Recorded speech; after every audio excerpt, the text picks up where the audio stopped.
जय श्री कृष्णा। भाद्रपद माह के कृष्ण पक्ष की एकादशी तिथि को अजा एकादशी के नाम से जाना जाता है।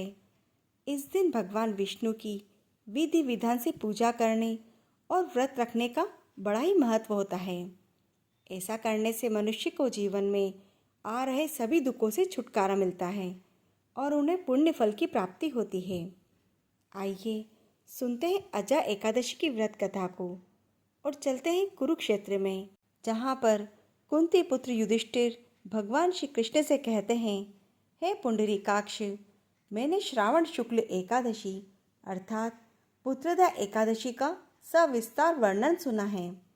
अब आप कृपा करके मुझे भाद्रपद माह के कृष्ण पक्ष की एकादशी के विषय में बताइए।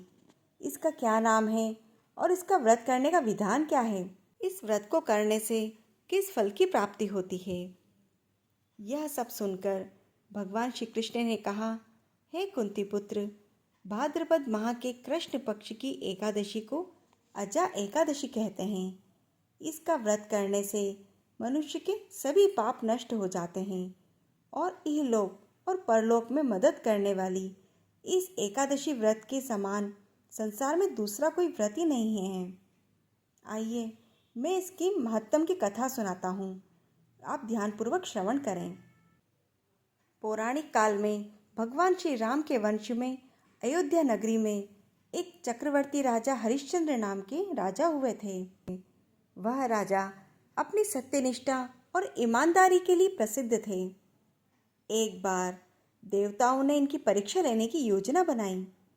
राजा ने स्वप्न में देखा कि ऋषि विश्वामित्र को उन्होंने अपना राज्यपाठ दान कर दिया है और सुबह विश्वामित्र जी वास्तव में उनके द्वार पर आकर कहने लगे कि तुमने स्वप्न में मुझे अपना राज्य दान किया था।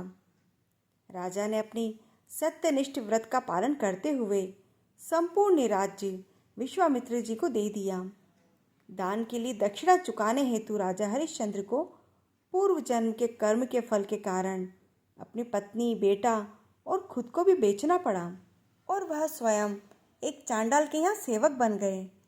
उन्होंने वहाँ पर चांडाल के यहाँ कफन लेने का कार्य किया और वहाँ पर भी उन्होंने सत्यता को नहीं छोड़ा। जब इस प्रकार उन्हें कई वर्ष बीत गए तो उन्हें अपने इस नीच कर्म पर बड़ा दुख हुआ और वह इससे मुक्त होने का उपाय खोजने लगे। सदैव इसी चिंता में लगे रहते कि मैं क्या करूं, किस प्रकार इस नीच कर्म से मुक्त हो जाऊं। एक बार की बात है, वह इसी चिंता में बैठे हुए थे, तभी गौतम ऋषि उनके पास पहुँचे। राजा हरिश्चंद्र ने उन्हें प्रणाम किया और अपनी दुख भरी कथा उन्हें सुनाने लगे। राजा की कथा सुनकर महर्षि गौतम को भी दुख हुआ और उन्होंने राजा से कहा, हे राजन, भादो मास के कृष्ण पक्ष की एकादशी जिसका नाम अजा है, तुम उस एकादशी का विधान पूर्वक व्रत करो और रात्रि को जागरण करो। इसी से तुम्हारे सभी पाप नष्ट हो जाएंगे।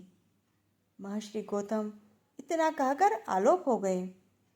अजा नाम की एकादशी के आने पर राजा हरिश्चंद्र ने महर्षि के कहे अनुसार विधान पूर्वक उपवास और रात्रि को जागरण किया। इस व्रत के प्रभाव से राजा के सभी पाप नष्ट हो गए और उस समय स्वर्ग में नगाड़े बजने लगे और पुष्प की वर्षा होने लगी।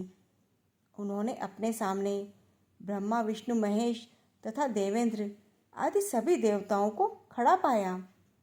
उन्होंने अपने मृतक पुत्र को जीवित और अपनी पत्नी को राजसी वस्त्र और आभूषणों से परिपूर्ण देखा।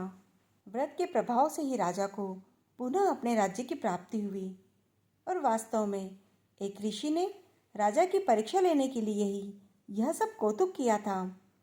परंतु अजा एकादशी के व्रत के प्रभाव से ऋषिवर के द्वारा रची गई सारी माया समाप्त हो गई और अंत समय में हरिश्चंद्र जी अपने परिवार के सहित स्वर्ग लोक को गए। भगवान श्री कृष्ण कहते हैं, हे राजन, यह सब अजा एकादशी के व्रत का प्रभाव है। जो मनुष्य इस उपवास को विधान पूर्वक करते हैं और रात्रि को जागरण करते हैं, उनके सभी पाप नष्ट हो जाते हैं और वे अंत में स्वर्ग को प्राप्त करते हैं। इस एकादशी व्रत की कथा के श्रवण मात्र से ही अश्वमेध यज्ञ के फल की प्राप्ति होती है। इसी प्रकार कथाओं का आनंद लेने के लिए आप इस चैनल को सब्सक्राइब जरूर करें और इस कथा को लाइक व शेयर करें। जय श्री कृष्णा।